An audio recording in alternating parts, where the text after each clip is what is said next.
on YouTube, and we'll get started. So welcome everyone. I'm Mike Cooper. I'm the president of Central Oregon Writers Guild. Thank you to the members and the board of the Writing Guild. We've got a few board members here, Nicole Harris and Denise Lewis. A couple of them I know contacted me and said they couldn't make it tonight. Somebody's practicing a church choir that has to be recorded for Christmas, so they're off doing that tonight.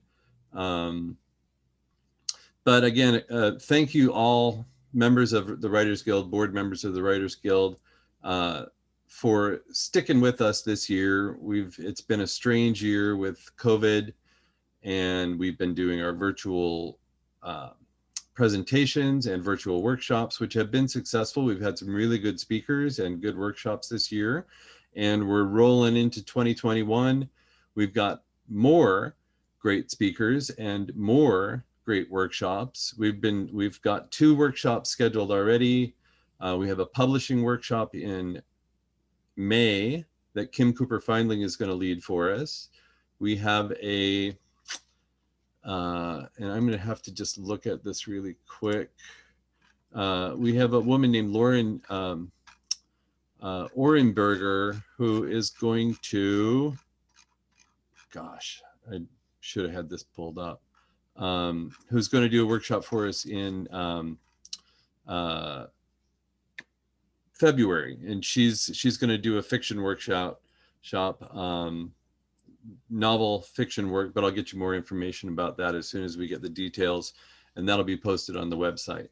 We have our January meeting scheduled already with Mike Langford, who's a ghostwriter and a published writer, recently wrote a book about Leonardo da Vinci, and he's an instructor up at COCC. He's going to speak to us in January, and we're filling in all the rest, so keep your eyes on the website, which is, I'm going to screen share that really quick for you here, CentralOregonWritersGuild.com.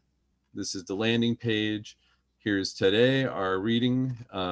Here's Mike Langford, the information for him in January, and then we'll start filling in February, March, April, May, and you can just check these out and see what we're going to have. We also post over on the side here writing events, and December is a little light for writing events this year, but there's a great one coming up at the library. Paige, is that full yet? When the Muse Stands You Up? Hi everyone, this is Paige with Deschutes Public Library. We have a writing workshop this Saturday, When the Muse Stands You Up. It is currently full with a couple of spots, people on the waiting list, but we do always get cancellations. So if you are interested, please sign up now or immediately after this great event, and we can see about getting you in. We also have one coming up in January, the second weekend in January, the 10th. We are doing a tarot and poetry writing workshop with Dr. Emily Carr. And some of you may know her. Cool. She is coming to join us all the way from Florida, and she'll be here virtually with us and a couple of guest speakers on the 10th. Check that out at DeschutesLibrary.org. And Paige, while you're here, you want to introduce your interpreters? Gladly. We have tonight 2 ASL interpreters. We have Erin Trimble, interpreter, and we also have a Zoom on here that just says interpreter. If you would like, you are able to pin these videos of the interpreters to your screen, so they will remain put the entire time. Even if your screen changes to reflect who's currently speaking, you can have the interpreter window in the corner. So what you'll do is you'll hover over the person that you'd like to see, and there will be a little blue box in the upper right hand corner with 3 little dots, an ellipsis. Go ahead and click that, and you can say pin, and that will bring the video to the top of the screen. You can move it around anywhere you'd like, and that way you can have your video on speaker view so you can see who is reading, large screen, and have that interpreter option available the entire time. I will be putting this information in the chat as well. So we're really grateful for the services tonight. Thank you so much, Aaron, and our other interpreter. We are grateful to have you here. All right, thanks, Paige. So also on our website, if you're not already a member, you can join the website if you go to About Central Oregon Writers Guild, and you can join now. You can click here. Membership is $25 a year. If you're already a member, the Member Planet, the software that we use for our membership, will automatically notify you when your anniversary comes up. So since I got to play around with Member Planet last December, I'm the first member on Member Planet, so I'm going to get the first notice. So I'll know when that comes up and make sure that it works. But you'll just get an email that says your dues are up. Membership gets you discounts to our workshops. Actually, you can do a lot not being a member on Central Oregon Writers Guild, so you don't actually have to join, but the membership money helps us pay for workshops, helps us do other things, manage our funds. And then when we get back together for real, we provide snacks and various other things at the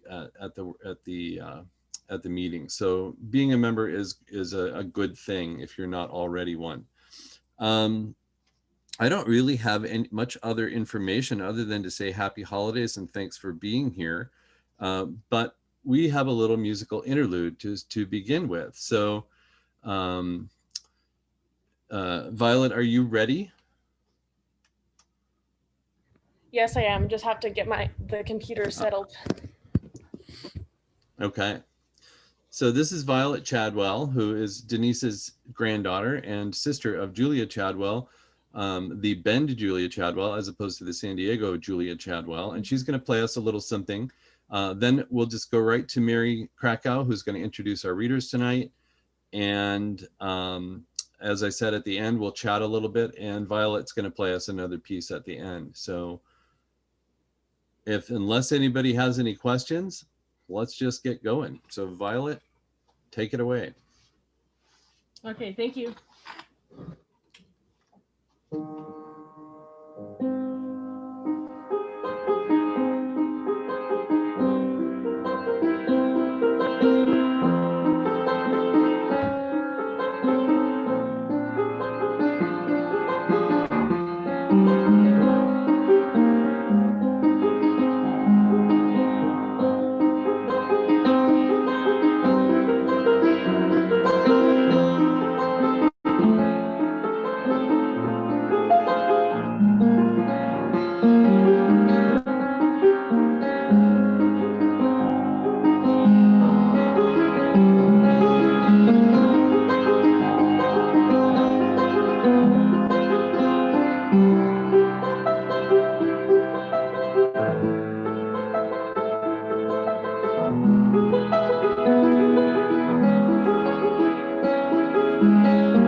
Thank you so much, Violet. That was beautiful. Oh, thank you. Wasn't hurt. I'm especially impressed with that crossover hand thing that you were doing there. Thank you. It's not as hard as it looks. I would probably trip if I tried that. All right, so I'm going to pass it off to Mary Krakow. Mary Krakow has been the reader coordinator for longer than I have been president and has done a fantastic job with it. She gets us readers at our meetings every single month.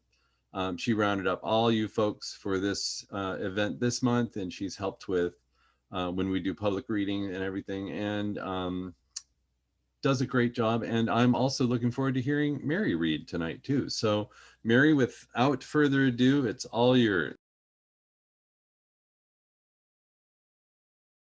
You're on mute, Mary. Okay, thank you. Thank you. And before we go any further, I do want to say I've had some internet issues this afternoon. And even when Paige was speaking, I think I got disconnected. So if I freeze or if I look like I'm not here, Mike, you know to take over, right? Okay. All right. Well, thank you all for coming. And I'm really excited to listen to so many different readers. Our first reader is Julia Chadwell from San Diego. So take it away, Julia. Oh, you're going to have to unmute yourself. And there should be a little blue box. Yes, I did it. Okay. Thank you. I'm delighted to be your surprise guest, and I'm delighted to share with you what I am working on now. My main work has been a memoir of my years as a battered woman, and I told the story Little Texas Sweetheart. You can read more about it at littletexassweetheart.com. It's has turned into an outreach to domestic violence victims, and it has turned something that was bad into good. But what I want to read to you from is from the story of my 93-year-old husband as a little boy in Tennessee. I'm reading from chapter 4 called The Ride. Just as the lingering twilight was fading, Morgan approached the old home place and Pa. When Pa saw the broken child in his son's arms, he was shocked. The little boy's arm was hanging down at a crazy, unnatural angle. "What's wrong with that young'un?" Well, when Lucy and the children were hiking back to the cabin from the get-together with the relatives, he was skylarking and fell, and this happened. Women folks, they hain't got the sense of a scalded shote. That wife of yourn should have stayed home and got her work done instead of rushing over here to see that bunch from Middlesboro. I know, Pa, but what are we going to do with this boy? Well, I reckon you can take him down to that Sawbones in Tazewell. Here, borrow my mule and ride him into town. Into the night, the father and son made their way the 10 miles to the nearby village. Poor little Cleston was dulled with pain and beginning to run a fever. In his delirium, he felt comforted to be in his dad's arms. Maybe his dad did care about him. Old Doc Henderson was not pleased to have his dinner interrupted when the frantic man knocked on his door. However, when he saw the pale child, he opened the door and began to examine the injuries. "Here, Morgan, hold that lantern closer so's I can see what's a-going on with this little one." After a brief examination, he continued, "Well, I hate to tell you this, but you got to get him to Middlesboro somehow. This here is a compound fracture, and I think some of the bone is shattered. This is more than I can handle. He needs the doctors at the hospital." Morgan was flabbergasted. How in the world would he pull that off? By now, it was late night, and he had no way to travel over the mountain pass and cover the 20 miles to the city. The doctor's wife, with her kindly face and soft voice, spoke up. "You can't go nowhere tonight. It's dark and a fur piece to the hospital.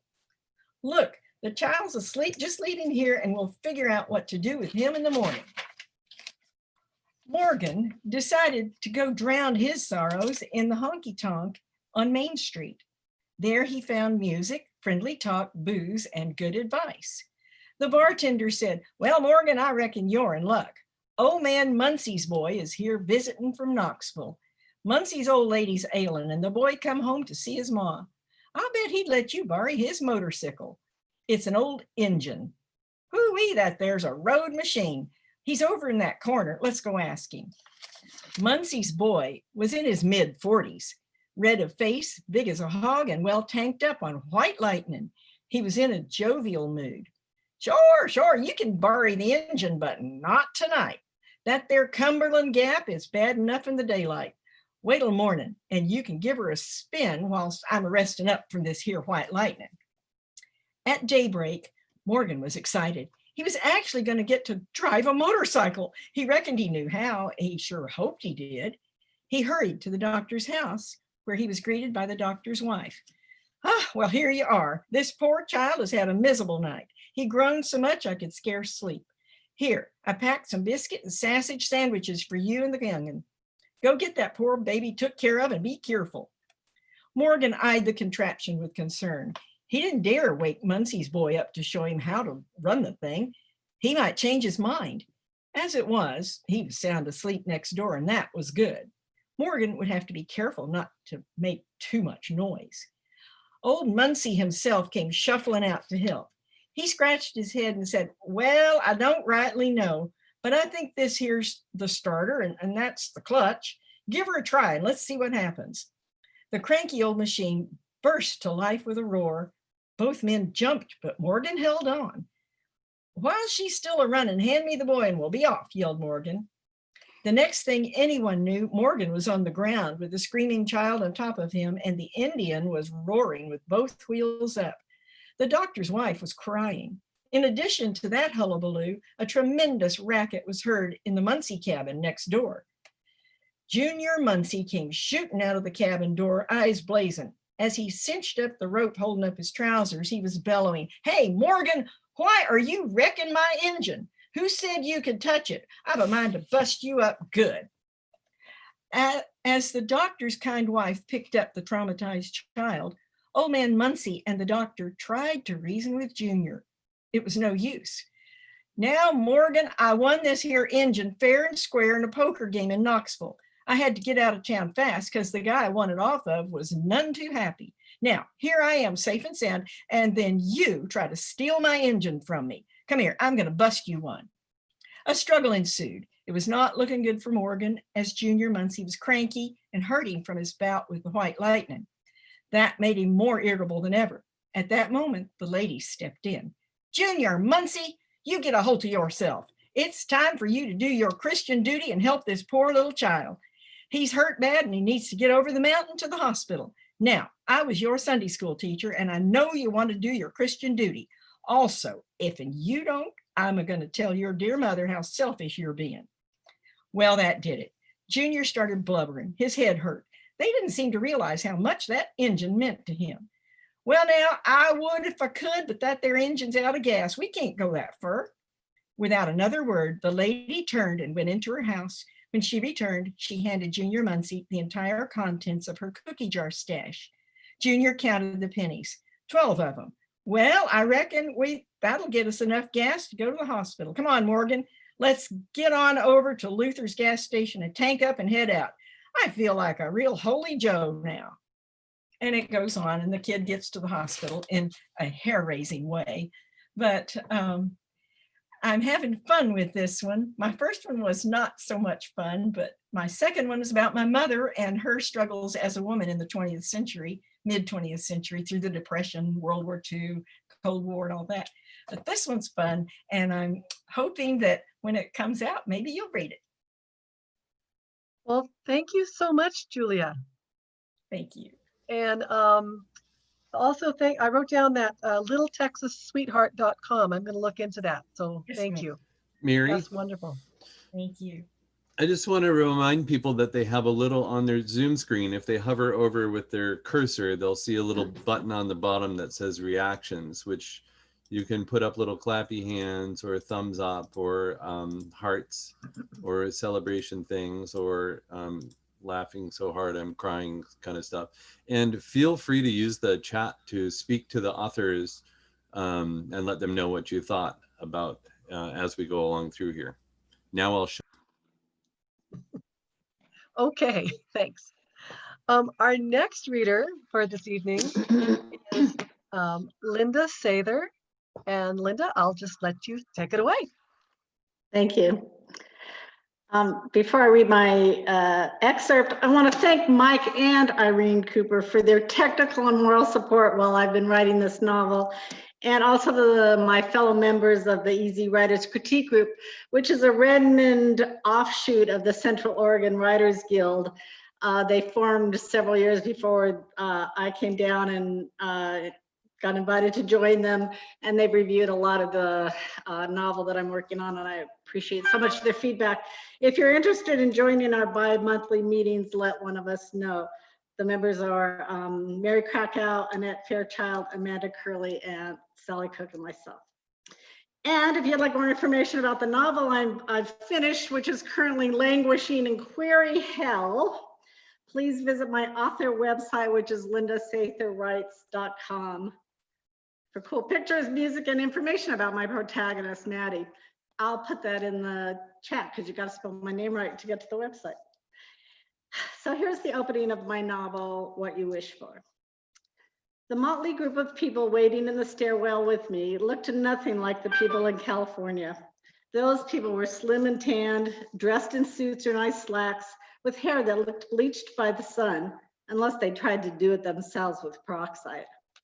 The men in California were mostly clean shaven, the women carefully plucked and made up. Here, the difference between male and female was not always obvious, except the men, most of them, had beards. The California women carried Gucci or Houston shoulder bags. The men, leather attaché cases. They kept a cautious space between themselves and the people around them, taught from birth never to make eye contact, converse in public, or smile at strangers. Here, people wore denim work jeans or wool pants tucked into ugly rubber boots and olive green raincoats over flannel shirts. Instead of purses, the women carried shapeless cloth bags large enough to hold everything from diapers to the family dinner. Many of the men carried a gym bag, clearly not full of gym clothes, or held an oil-stained day pack by its straps, disdaining to sling it over their shoulders. These people talked cheerfully amongst themselves, sending their regards to Aunt Daisy, or saying they'd bring a quart of Harold's prized pickled herring to Sunday's potluck. A burly worker in a formally bright orange vest unhooked the chain across the doorway and waved us through the open door. Petersburg, Alaska, all ashore going ashore. Hurry up, we're only here a few minutes. A muddy van and several old pickup trucks were waved urgently ashore. The passengers jostled around me, eager to leave. A gust of rain blew in through the open cargo door.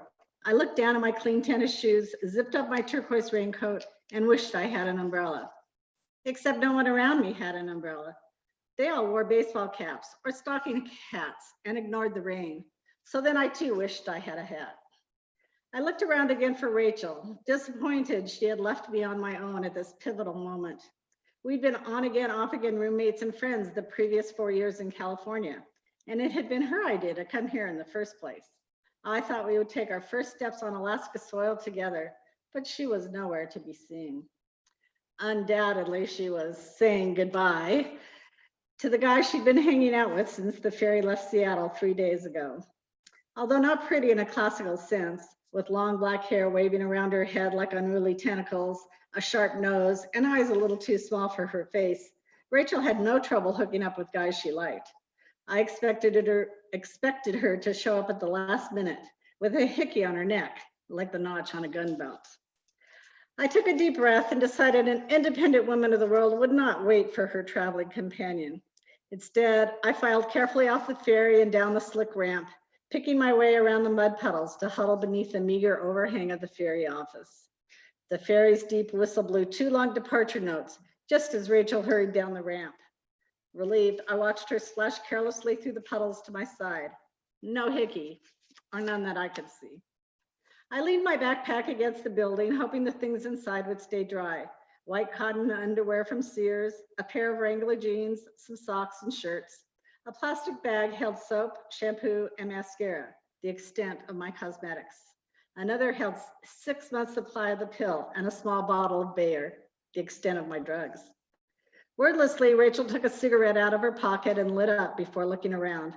I wished I too had something cool to do while doing nothing. I shoved my hands into my jacket pocket to keep from biting my nails. There wasn't much to see, the rainy day making it seem later than it really was. An occasional vehicle drove by on the street, throwing water up behind it like the wake behind a skiff. Buildings perched on stilts meandered down the shore.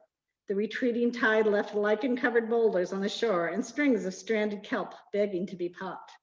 Beyond at the mudflats, the dark water of the Narrows flowed like a swift, wide river. Not like the California surf I was used to. Those Pacific rollers just kept throwing themselves at shore in a futile attempt to get on dry land. Here, the water rushed by like it meant business, like it had somewhere urgent to go, but would be back. Underneath the tang of salt water and tide flats lay the pungent odor of creosote, the distinctive smell that had accompanied all my summers at the California seashore. Except here, there were no white beaches and colorful sun umbrellas, only rain falling softly on towering spruce and hemlock-covered mountains.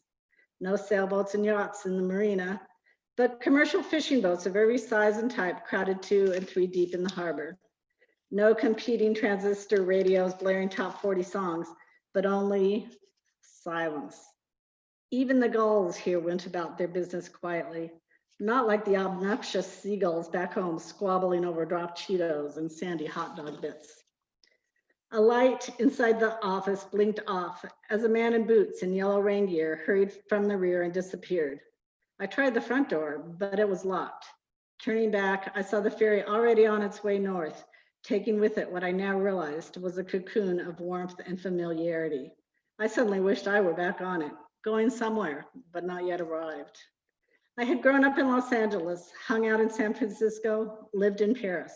I had never arrived in a tiny town in the middle of nowhere in the rain and the growing dusk with no one to meet me and no particular place to go. What the hell was I doing here? So that's the opening. Thank you very much and happy holidays, everybody. Thank you, Linda. That has come a long way. And you've seen it. The first version of it. So that's awesome. Okay. Our next reader, I hope I'm saying your name right, Marcia. Is it Marcia or Marcia. Marcia? Okay. Marcia, right. Marcia Morgan. And I'll let you introduce yourself. Okay, great. Happy holidays, everybody. I was asked to read from my book. It's a nonfiction self-help book, and it's called Go, How to Get Going and Achieve Your Goals and Dreams at Any Age. And it's a book for women. But I'm going to deviate just a little bit because we're so close to January, a time when people think about goals and also say goodbye to 2020, which I'm sure we're all thrilled about. We're also all writers and we're in the middle of a pandemic. So what I decided to do is take some of the basic information in my book and overlay the writer piece and the pandemic piece. And I wrote a little article for tonight. So this is a variation of the book. Okay, it's pandemic procrastination. 6 steps to seize this moment and write your heart out. How do you find your footing during a worldwide pandemic? After all, this is not a drill. It's the real deal, full of justifiable fear and uncertainty. At the start of the COVID quarantine, I cooked and baked and had too many Zoom happy hours with friends. The novelty eventually wore off, the pounds not so much.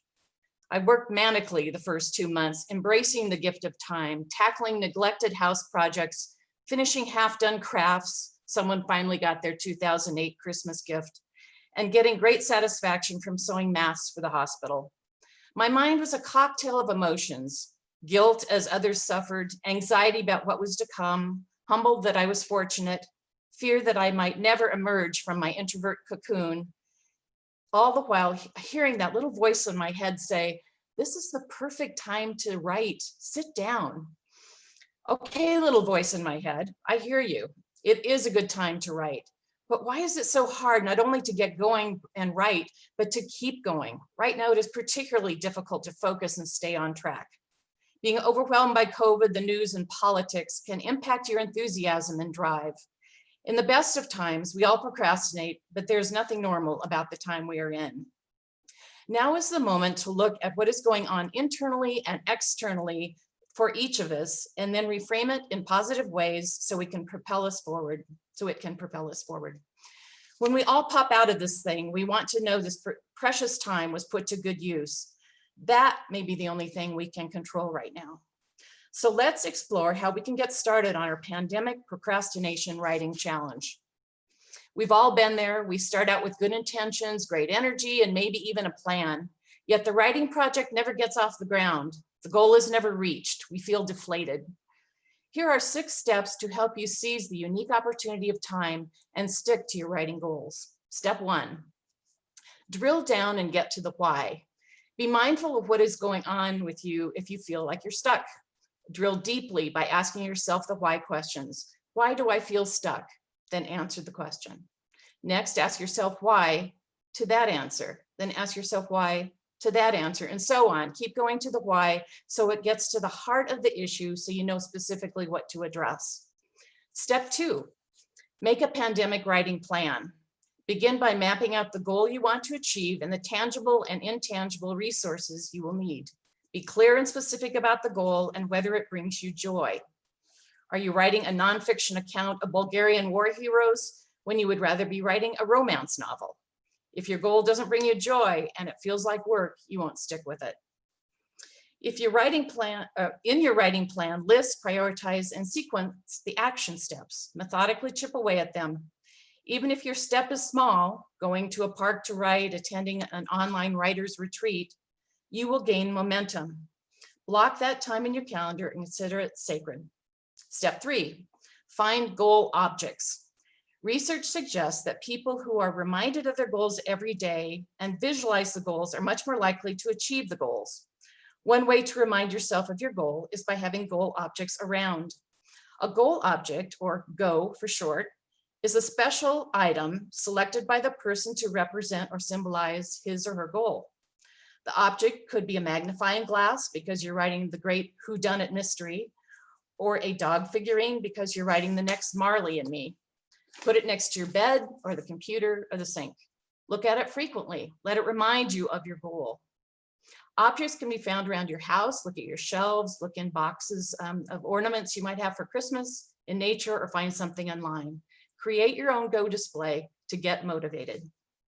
Step 4, seek support. Who and what supports you? Do check-ins with fellow writers, mentors, attend online writing events, and listen to a motivational podcast. Do self-care to reset and recharge. Step 5, just do it. Sit in your chair at the computer even if you don't want to. I often hear people say, I'm just not motivated to write, so I haven't been at the computer for weeks. Procrastinators often have it backwards. They think they need to be motivated or energized first before tackling the writing project.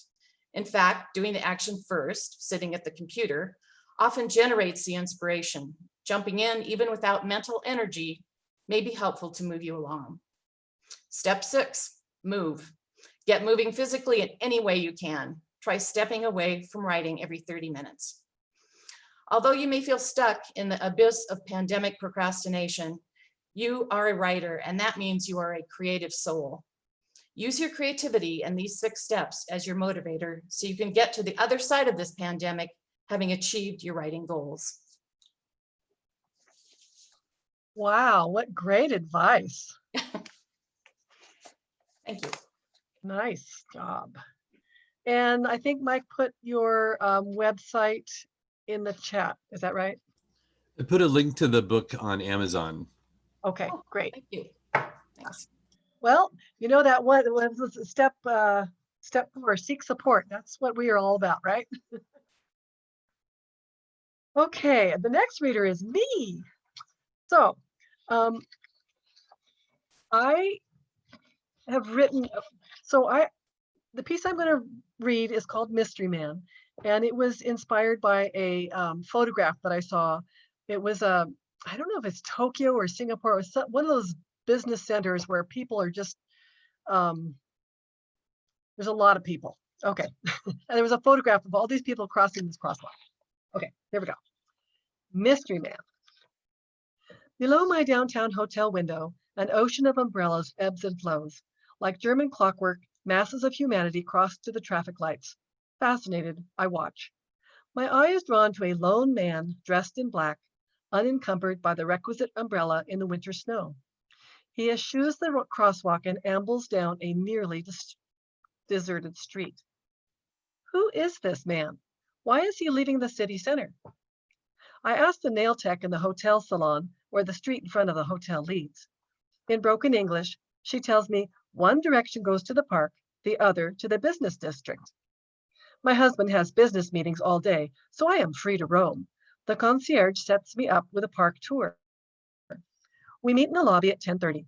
Despite the frigid temperatures, the park is filled with dancers, musicians, actors, and athletes. But my mystery man is nowhere to be found. Our guide stops at a yatai, where I satisfy my hunger and warm my hands with the sweet potatoes baked over a wood fire. We huddle for warmth and watch a drama troupe rehearse as we eat. Back at the hotel, I forget about the man in black. I dine with my husband and tell of my adventures in the park. But the next morning, I see the enigmatic man traveling away from the city center once again. Who is he, I wonder? Today, I visit the shopping district with my new friend from the tour. Acres of shops are within our grasp. When we stop to rest our weary feet, I tell her about my mystery man. We try to guess what he's up to. A spy, perhaps, or a thief. Why else would he leave the city center each day, if not to pursue some nefarious purpose? At dinner, I tell my husband my dilemma. I describe the man's mysterious compulsion each day to flee the hustle and bustle of the city, to walk down a deserted street when the whole world is drawn to its center. He pats my hand and assures me I'm imagining things. But the next day, I'm ready. I rise early and wait inside the lobby door. When I spy the man in black, I rush into the street to follow him. But I'm carried by the stream of people. Unable to fight the tide, I watch helplessly as he drifts down the deserted street yet again. He is an enigma I can't fathom. The next morning, I wake to my ringtone.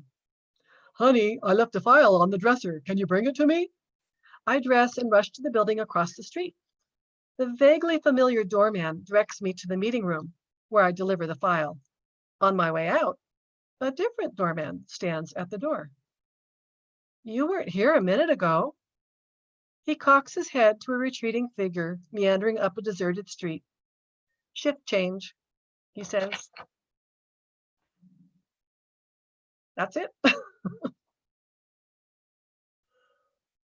Okay, now moving on. Thank you, everybody. Our next reader is Julia Chadwell, the younger.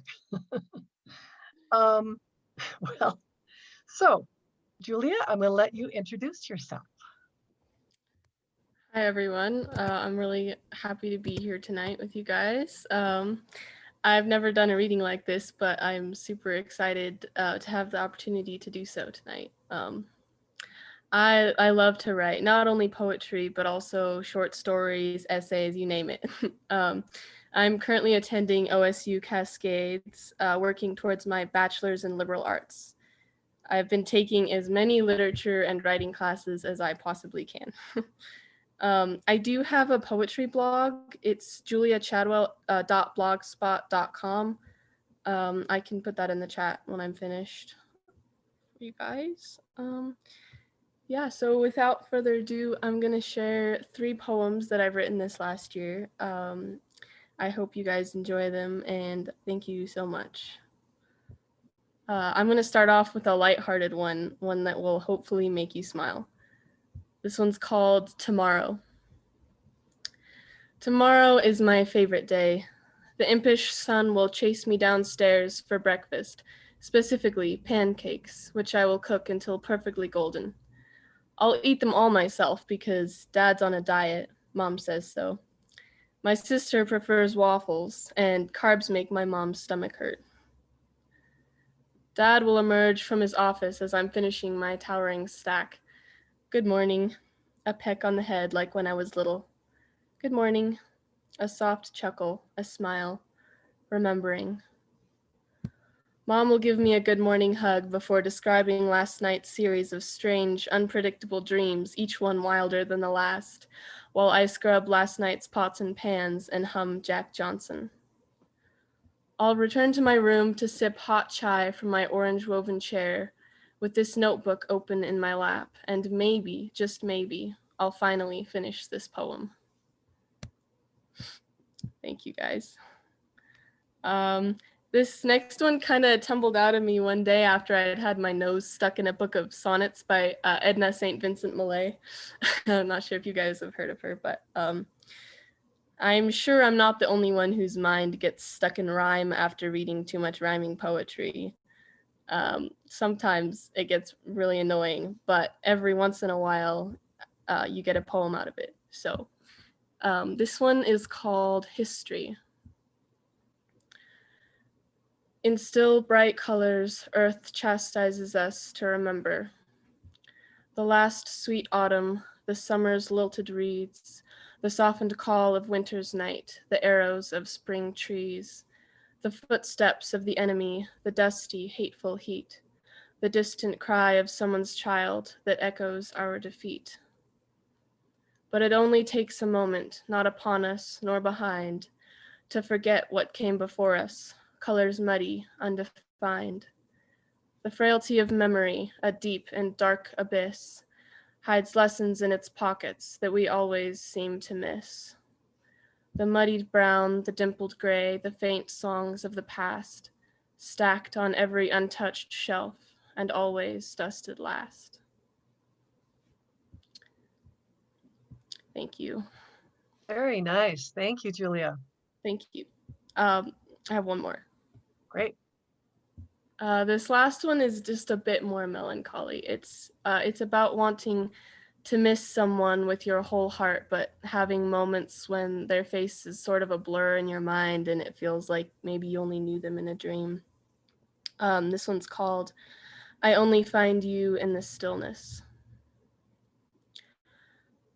Why does the wind blow some days and keep me from you? I only want stillness, but with the breeze my thoughts roll like tumbleweeds.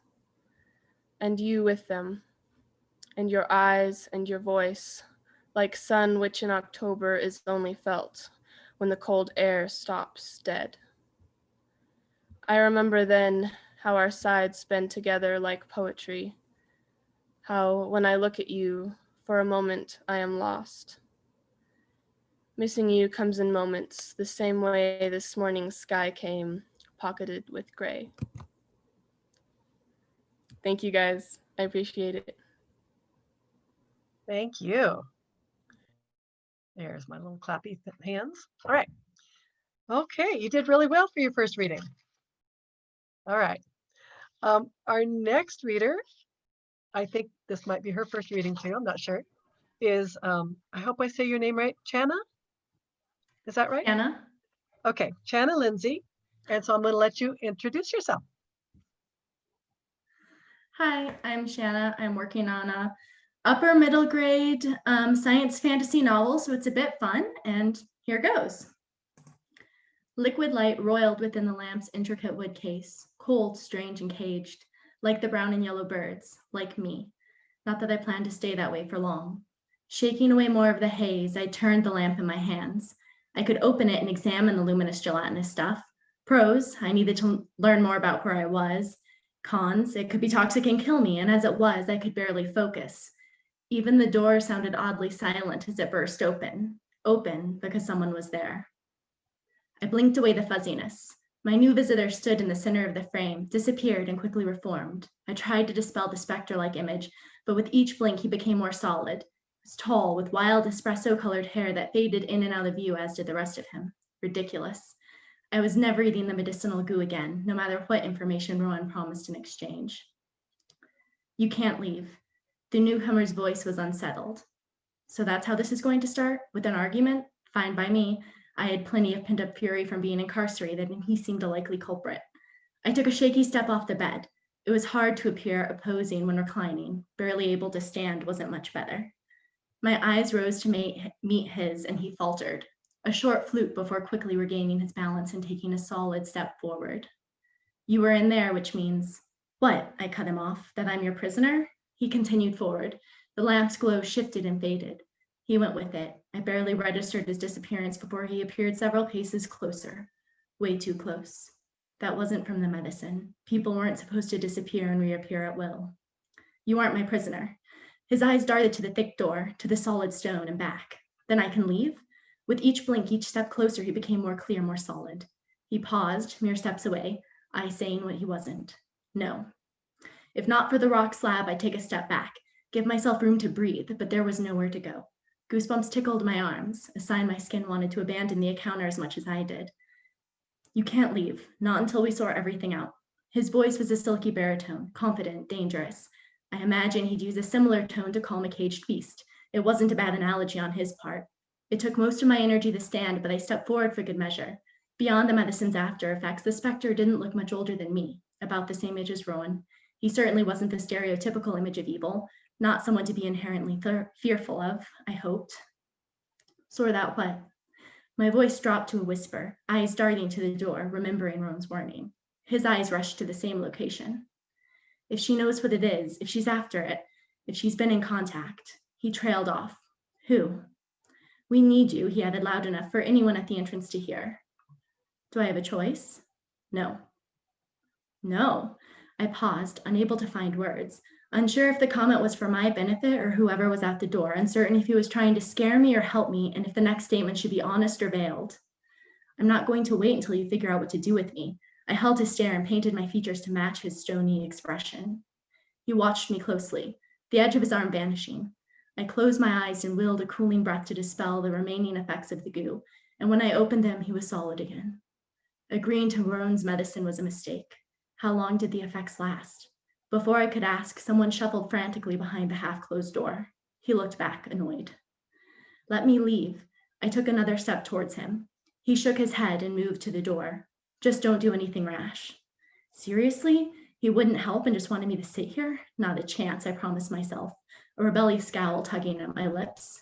He turned before closing the door, noticed my upturned lip and added, pretend you don't know anything and that we never spoke. And Ian, there's only one way out of this room.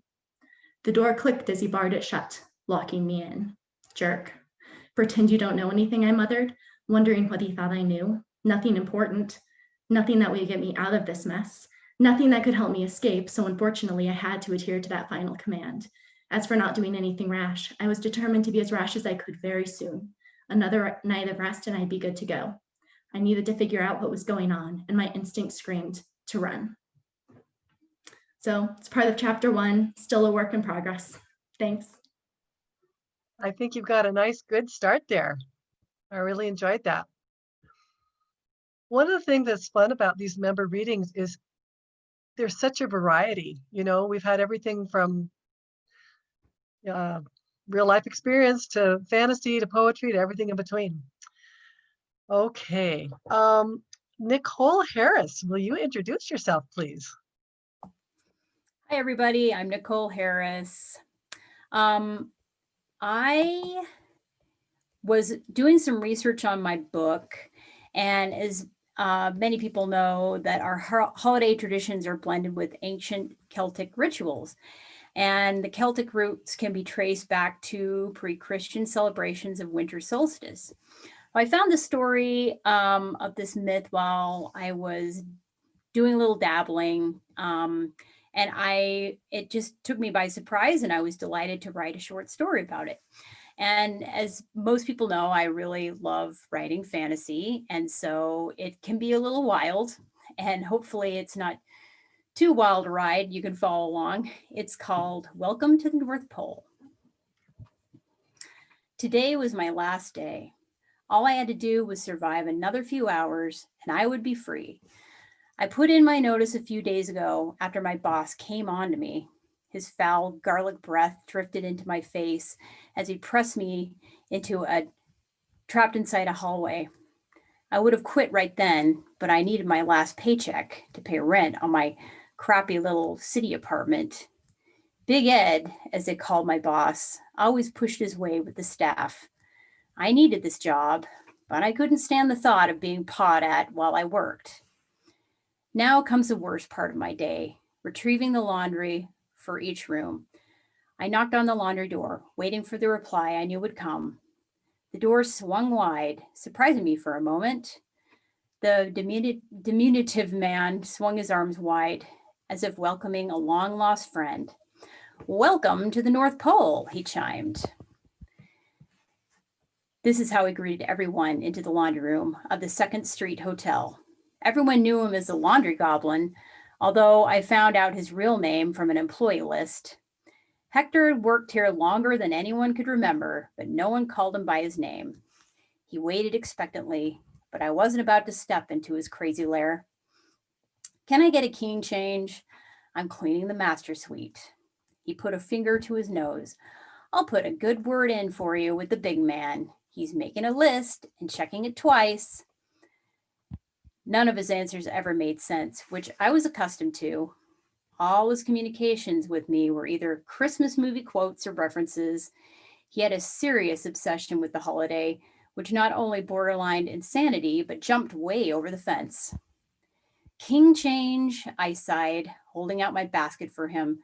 Sometimes he gave me what I wanted without a lot of fuss, but most of the time I had to insist. He snatched the basket from my hand. "Have you been a good girl this year?" I gave him my sunniest smile. "I'm on my best behavior every day." Last time I tried to change, he danced his way down the hall singing White Christmas before I threatened to get my boss. I wasn't in any mood to play his games today. I had a job to finish and a boss to leave in the dust. "Let's make this snappy. It's my last day and I want to get out of here." He grabbed on my arm. No, you can't leave. You must meet the Queen." "What Queen, you crazy little man?" Usually he wasn't this agitated. He creeped me out.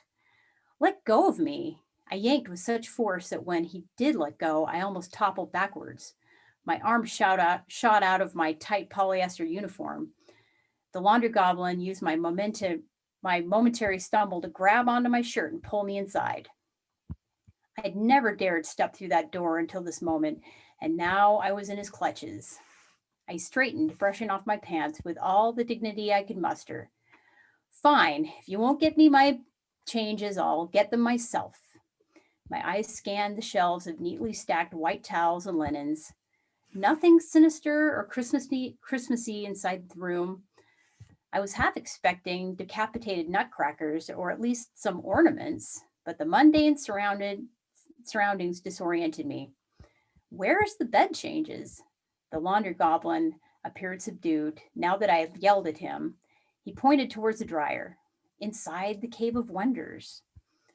"They better be in there." I crossed over to the dryer, his black beady eyes watching me. I balled up my fist. The only thing he listened to was force. "If they aren't, you're going to pay." He flinched, inching his way backward. The circular window of the dryer was bigger than my body. The sheets tumbled in the airy space. I reached inside. Before I could grab the warm fabric, the goblin sped towards me and used his force to push me inside. I screamed, but it didn't echo inside a hollow space. It froze on the chill open air. My skin prickled, sending goosebumps up my arms. Everything was dark, but not the humid blackness of inside a dryer, but of a cold Christmas night. A flicker of light illuminated a face. The Laundry Goblin struck a match and held it to a torch. "Welcome to the North Pole." This time his words had meaning. I realized I was surrounded by a host of shiny black eyes. Greedy little hands reached for me, and I was hoisted up above the ground. "Hey, where are you taking me? What is this place?" Tales from my childhood tickled my memory. North Pole, little men.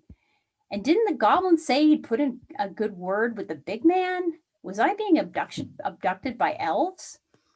The little voices answered in unison. "To the Queen! To the Queen!"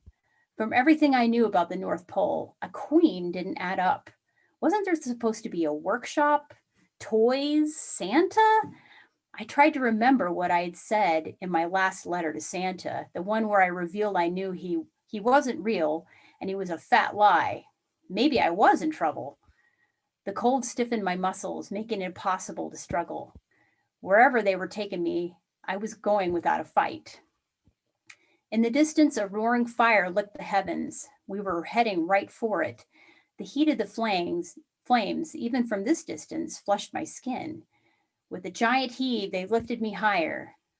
I thought they were going to throw me into the burning inferno, but they dropped me at the feet of a tall woman in a white robe standing before the fire. I stared, transfixed, for this was no mortal. She had skin the color of frozen water. Only one eye, the color of glass, stared back at me. I am Vieira, the Queen of Winter. Who have you brought me? It took me a moment to realize she was addressing the laundry goblin, who greeted her with a low bow. A human girl from the outer world. The woman looked me over, and I shivered in my work clothes. Yes, she will do. I surprised myself by speaking. What do you want with me? The woman didn't turn, but tilted her frosty face. It is the time of Beltane, one night a year that is the darkest of all nights, and my power is the strongest. Tomorrow the sun will shift and will take over the sky, my life fading with it. But before that happens, I must drink from the well of youth and become strong again.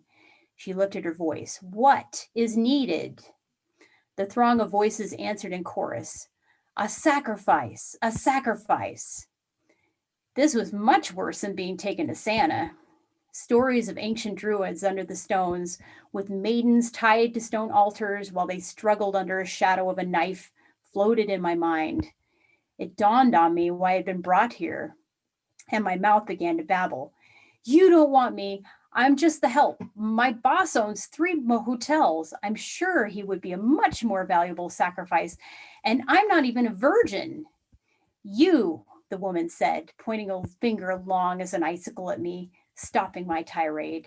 I see by your name that you are a keeper of houses. I glanced down at my name tag, which read, housekeeping. That's my job title, I stuttered. Her hair blew around her, framing her cold face. Your sacrifice will be 1 year of your life. I must have a maidservant who cares for my home while I weaken in the waning days of winter.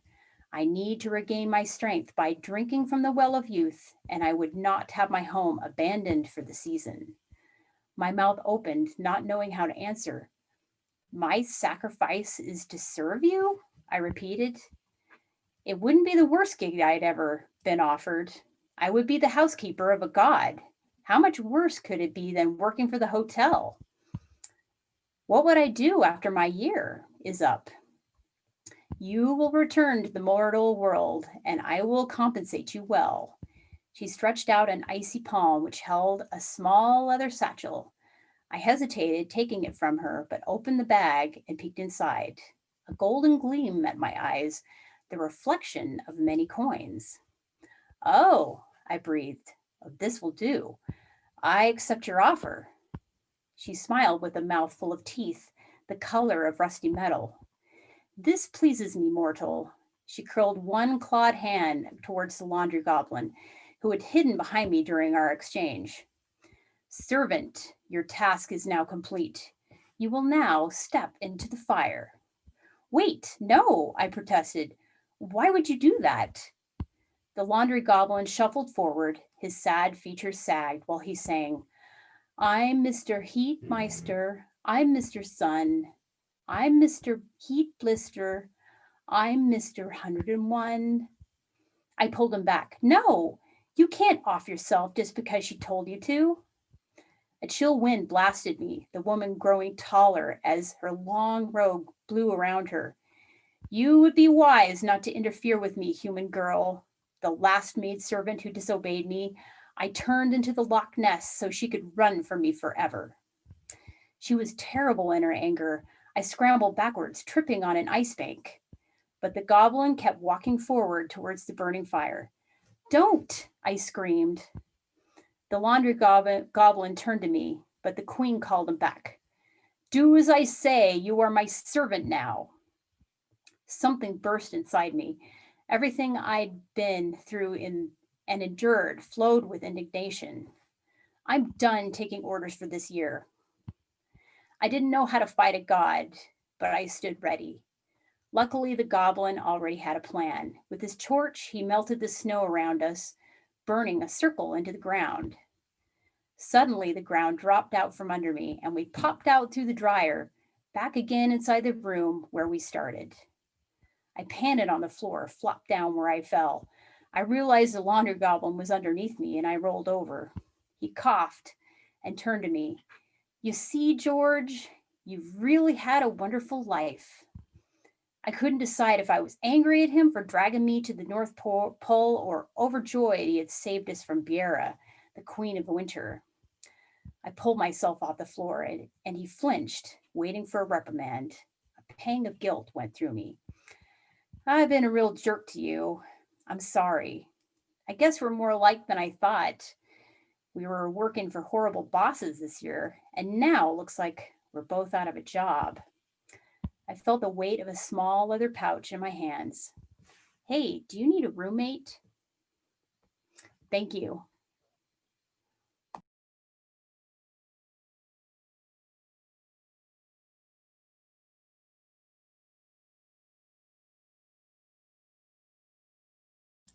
Did Mary's internet disappear? Yeah, Mary was having internet problems earlier, so she asked me to sub in if it went away. So our next reader, and we'll let you introduce yourself, is Katie Eberhardt.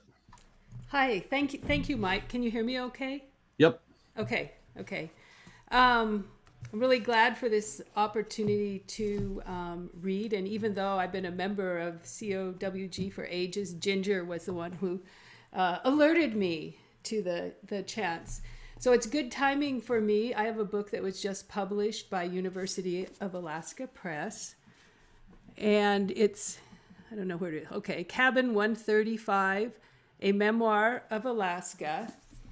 And Roundabout Books, thanks to another friend of mine putting together or making a contact, has decided to do an author event for me and this book, and it's going to be on the 15th, so next week. And they have put information about that on their homepage, so super easy to find if you guys like what you hear and want to hear some more. The book is a memoir, of living in Alaska, and weaves together a lot about nature and the environment, and is anchored to a log house that was built in 1935 as part of the New Deal, one of the resettlement programs in the U.S. That one was called the Matanuska Colony. So I get to do some deep dives into history too. So I've just picked a couple little sections to read. And the repeating headings are things like cabin, terrain, time, earth, and water. Cabin. What if a house comes with intention? Or are connotations solely due to whims of the residents? Colors and curtains, furniture and floors, the structure. After Mrs. Webb dismantled the bottom stairs, her husband had to assemble a half-dozen new stairs before he could go to bed. He would have measured the stairwell, scribbled notes with a stubby pencil, scrounged some boards. Perhaps Mrs. Webb helped him, or maybe she stayed out of the way, washing dishes or watching television. After a couple hours, he finished nailing supports and began sawing boards for treads. The new steps were semi-triangular, wider at one end than the other. The shapes created a curved staircase that connected the back hall to the regular upper stairs. Okay, that all happened before we moved in. So now I go to the present of when we were there. Journeying up and down that staircase required mastering a certain pattern of footfalls to navigate the bottom treads. Too narrow, too wider, one much wider, and a couple more. But I was unaware I had learned anything new. I didn't realize that I was adapting to the house. The first carpet I pulled off the stairs was a mottled green shag. 20 years later, neither Chuck nor I recalled what defect caused us to quickly have new carpet installed. My inclination would have been to sand and varnish the treads, eliminating carpet fibers entirely. Day after day, year after year, we trod the stairs. The slate gray carpet we installed harbored history of our footsteps, along with dust and silt, a microgeology filtered between fibers that resisted vacuuming. I pounded the hammer, driving the crowbar through a seam in the carpet, prying and ripping and tossing hunks of carpet down the stairs. The short-handled crowbar was embossed with the words Wonder Bar. I wondered at the manufacturer's obliviousness to absurdity, or were the words part of a preposterous marketing campaign? My arms ached, and one of the flimsy latex gloves ripped. I switched to leather gloves and kept at it, inhaling dank air trapped inside the paper mask. My breath raspy, like Darth Vader's. Okay, and I'm going to skip to another section. This one is the heading Terrain. The new well solved our lack of water, but did nothing to address a diminishing aquifer. My inclination was to quickly fix the problem by drilling deeper, as if we were the only ones who faced the situation. Causes of the lower water table were likely multiple, including less precipitation and more houses with wells tapping into the same aquifer. The role of beaver ponds in aquifer stability was a tantalizing idea. I wondered whether the aquifer would recover to what I assumed were normal levels, or was the climate becoming drier, more desert-like? Palmer averages 16 inches of precipitation annually. A desert generally receives less than 10 inches of precipitation in a year. The valley would look considerably different as a desert. Less rain and snowfall, accompanied by warmer or colder temperatures, would likely change the plant communities. Farmers would irrigate more. Perhaps irrigation canals would be constructed like in dry valleys across the western United States. Maybe farmers would request permission to drill high-volume wells for irrigation. After that, every summer, sprinklers would roll back and forth or pivot in large circles, soaking fields of vegetables, barley, and hay. Time. The question, what is normal, nags me. I'm inclined to assume that what I experience, whether snowfall or droughts, is the norm, and not that I live in an anomalous time. The difficulty with perception as a guide is that there are too many situations competing for our attention. Like looking across a landscape from the flowering meadow you're standing in to the distant mountain peaks, the vista appears as one vast scene rather than myriad details. Earth. I planted a few flowers and a clematis vine to camouflage the new well pipe sticking up in the backyard. So thank you for the chance to read, and I hope you'll take a look at the Roundabout Books site and think about purchasing my book. Thanks, Katie. I put the link to your event on in the chat, and it's also on our website in the December events there too. Okay, thank you very much. Yeah. Next is Denise Lewis, our own Denise Lewis. Hi. Hi. Am I ready? Shall I go? Okay. I write fantasy for children and young adults. I also write screenplays. I'm a self-published author, and you can find me on DeniseHughesLewis.com, and my books are on Amazon.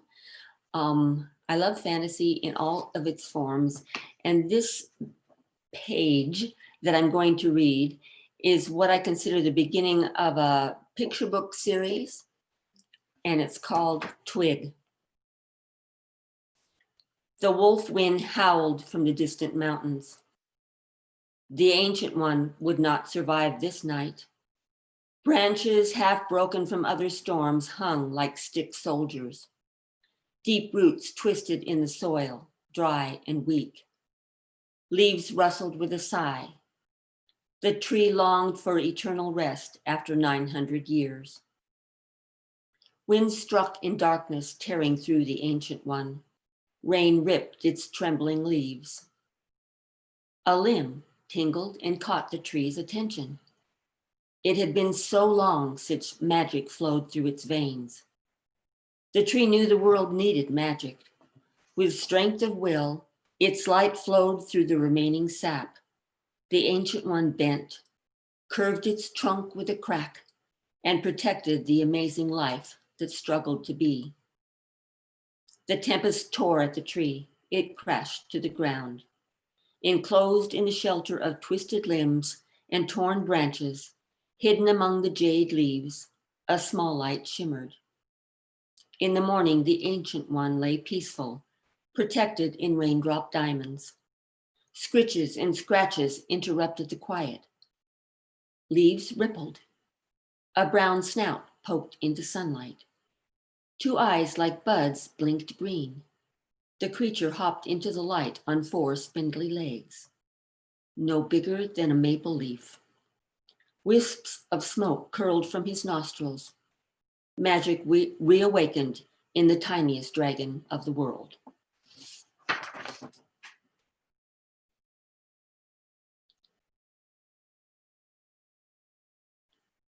Yay, thank you, Denise. Always fun to have Denise read. All right. We are at our final reader, who is my beautiful wife, Irene Cooper, who will introduce herself and tell you all about all the books she's been juggling lately.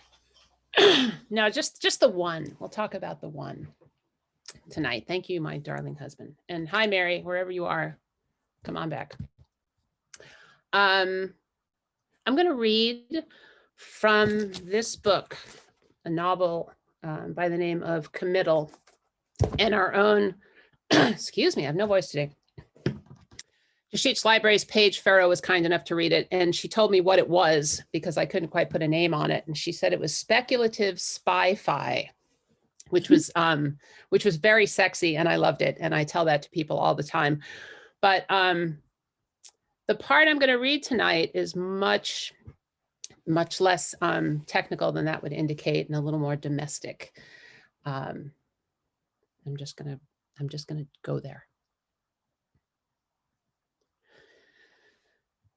Jed loved Toker immediately and demonstrated that love continuously in ways both tender and fierce.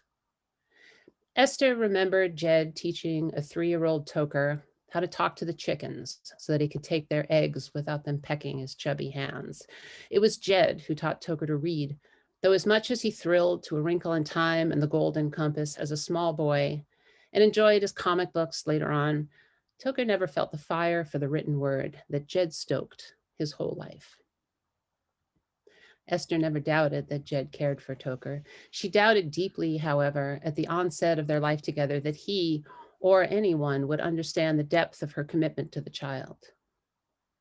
Then there was that late afternoon and all the subsequent hours, days, weeks, months, years, when Jed expunged all doubt, re-inking the space with equal measures of surprise and gratitude. Toker was barely 8 the day he decided to mow the weedy parcel behind the farmhouse. Jed and Toker had sat side by side in the tractor nearly every day since they'd picked it up at auction.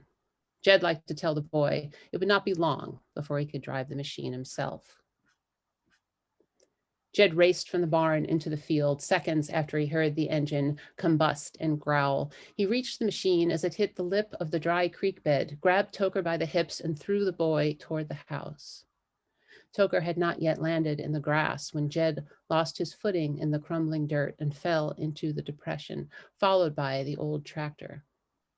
The engine wheezed another moment before cicada song alone pierced the heavy afternoon air. Esther bolted to the creek bed from the house, peripherally noting an intact Toker as she strained to see and assess whatever lay in the ditch. Jed was face up, conscious, fully visible next to the toppled machine, except for his left boot. "Boy, okay?" asked Jed as Esther climbed down to him. When she nodded, he said, "Esther, I don't believe that shoe's pointing the direction it should." Jed's foot was amputated and replaced with a prosthesis, a process he navigated with equanimity and good humor. Toker, on the other hand, suffered a complex anxiety which manifested most clearly in a fear of the mechanical. Esther's trauma management protocol had 2 gears, deny and push. Hence, she was not overly concerned about Toker's distress until the boy stopped riding his bike. When he refused to use the toaster, she began to panic. He's broken, Jed. Maybe we should just make him ride his bike. Or toast. Make him toast something. He's had a fright, Esther. He'll be fine. He's just looking hard at his first loss. He won't touch the television, Jed. There are worse problems. But Jed heard Esther's distress and had to admit he felt it too. In the barn that evening, as Toker and Jed emptied the slop buckets into the pig trough, Jed said, "You know, son, this foot ain't the first bit I parted with. I'm lacking a whole laundry list of anatomicals, and I'm here to tell you, I'm not much the worse for wear." Toker sniffed. Then his face crumpled in on itself and the dam broke. "Uncle Jed, you're being nice, I know, but I can't stand you to be so kind. You'd still have your foot wasn't for me. I had no business in that tractor. I got no business with equipment of any nature. I do not. Toker cried hard. Puddles of mucus and tears eddied the boy's blotched cheeks and dimples, which he did not bother to mop or hide. Toker, listen to what I tell you. You got every business. What we got here is a farm, a great and dangerous endeavor. I'll allow it wasn't your time to be at the wheel. But Esther and I need you, son. Life will happen, that's certain. Understand, we don't necessarily require all the parts we come with. And even if we keep them, they are guaranteed to suffer some compromise over time. I got all I need today, Toker. How about you?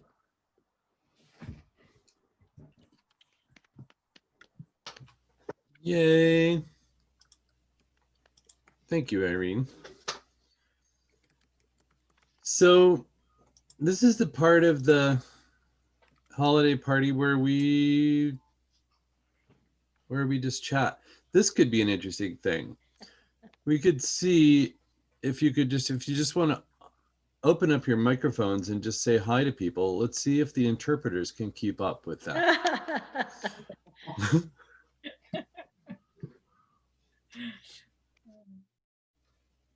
Hi, Ginger. Who's that you have there? Well, my cat's been listening, and she wanted to make an appearance. All right.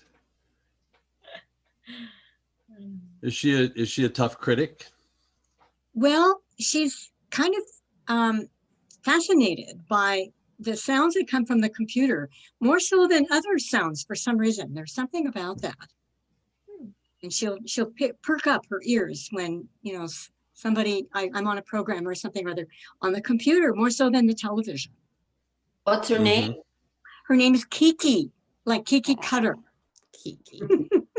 Being a cat, I assume she'd be a harsh critic just by nature. Oh, right.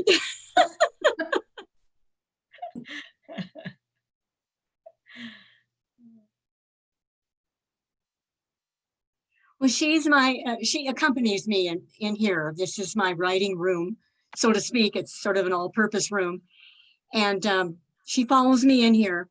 She has a spot on the chair behind a towel. I put the towel on the chair to protect the chair from her and her fur and her shedding.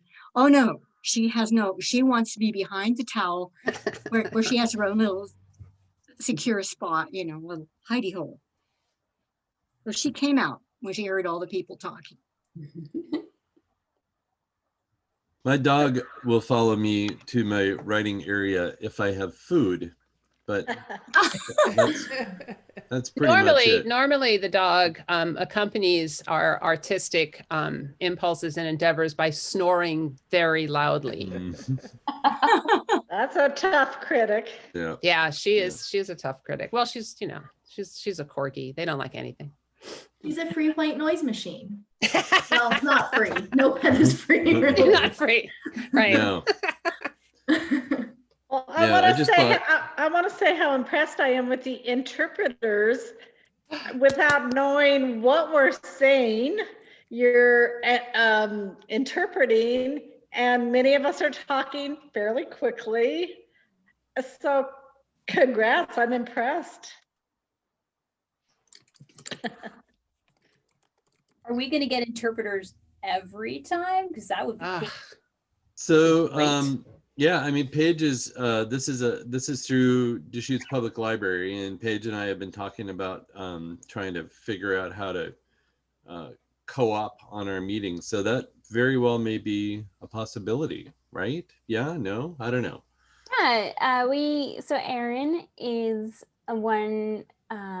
Erin's kind of a supervisor, and Keisha is currently building up hours and practice. So we're very grateful to have them here, but they are also grateful to be here. You can't get good at something without practicing, as everyone here knows. You know, sharing your writing, sharing your words, the only way to grow is by practicing, and it's a delightful opportunity. We're very grateful to have them. Yeah, and we're very grateful to have Paige too. And we can't wait to come back into your building and see each other all together. Yes. Yeah. But that doesn't look like that's going to happen real soon. So does anyone have any questions about the Writers Guild, or want to just tell somebody what a great job they did? I think all the readers did a terrific job tonight. And the music was really nice way to start the meeting out. Yeah. Oh, I love the music. Music is a great idea. Mm-hmm. Mike, I didn't know we were doing ugly sweaters. I'm not sure what you mean by ugly. Yeah.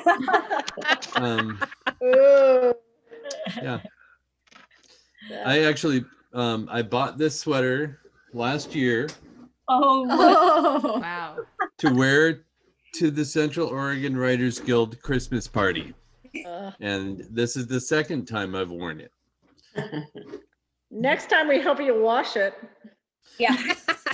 You know, that's the thing about Zoom, is you really don't have to bathe or anything. You know? I believe Irene would disagree. Yeah. Yeah, a small house. It's a very, very small house. It's an ongoing argument. I would just like to thank you for so graciously accepting me. I feel like I was a party crasher and I enjoyed every reading. You're very inspirational, and each one of you was just fascinating. I love the poetry, Julia Chadwell. Thank you. Yeah. I'm very grateful to have been a part of this. Thank you. How did that happen? How did it happen? So, same name? So, if Mary was here, she'd let us know, but she's not. But Mary invited Julia Chadwell, thinking she was Julia Chadwell, but she got Julia Chadwell and Julia Chadwell. So, so we're lucky. And next year we might do a joint holiday party with the San Diego Writers Guild. Let's do it. Let's do it. That's a wonderful idea. That'll be our sister city Writers Guild, right? Yeah. See, that's why I'm here. We can join forces. Right, right. I like it. Yeah, we can come there and surf, and you can come here and ski. So I love Oregon. We'll trade off. And I loved it. Yeah. Yeah, well, we love California and San Diego, so. Yeah. True that. Mike, I know we've been doing a lot of this in the chat, but can we get all these links maybe sent to us via email? Because I'd love to just follow up on some of these readings and books. Yes, I'll I would love to check out the links. Yeah. Here's what you can do right now is if you actually click on one of those links, it'll open up a tab on your computer, and then you can check it out later. I don't know that I'm going to be able to send these all out to everyone, but because also as soon as this is over, these all disappear. Well, you can save the chat though. You can save your chat. Yeah, I'll when it comes back up, I'll see if I can add the chat to the video or put those links. So we'll make a YouTube video of this, and I'll see if I can put those links in the video. Oh, I didn't Yeah? know you could save a chat. That's cool. I Yeah. don't think I tried that. Yeah, I'll do something with it. So speaking of how wonderful the music was, would y'all like to hear another? Is Violet Sure. still there? Or is Violet's out like having a snack or something now? She's coming. She's coming. Okay. All right. Well, if nobody has anything else, or if they do have questions, email Central Oregon Writers Guild at gmail.com if you have questions or comments or want to share something amazing that you've done on the website. And we'll just let Violet play us out. How does that sound? I wanted to say something real quick. First, I just want to introduce myself. It's my first time joining a meeting. So hi, everybody. Hi, Amanda. Hi. And I write middle grade books. And I'm also really interested in connecting with people interested in creating a writing group or, giving feedback. I've done a little beta reading, but I really wanted to find something more local, if anybody's interested. Well, this is Linda. So like I said, our Redmond Writers Critique Group is open to another member or two. I don't know if you're in Redmond or Bend. I'm in Bend. Oh, well, you probably don't want to come all the way to Redmond, although we're Zooming these days. Yeah. I'm putting together a few people for a critique group. So if you're interested, you could just put your email in the chat bar and I'll save it. Okay. All right. Thank you. I'd be interested in that too. So I'll put my email in. So I think we're going to do a young adult panel in March, I think, this coming year. Yeah. And I'm not sure. We'll talk. We keep talking about this as a board, about people wanting to get together and meeting each other and forming critique groups. So we'll see what we can do about that. Maybe we'll create some sort of a place where people can talk to each other about that on the site or through our email or something like that. But we'll keep after that, because it's the most common thing that we hear is that people are looking for writing groups. So we'll try and figure out a way to do it. And if anyone has ideas, email me at centraloregonwritersguild@gmail.com. All right. Ready for Violet? I'm ready for Violet. Violet, you ready? Violet's giving us a thumbs up. All right. Yes, well, I happy am. holidays, everyone, and thank you very much. Thank you. Thanks, Mike. Okay, here goes.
you guys. Thank you. Thank you all for coming tonight, and happy holidays. Thank you.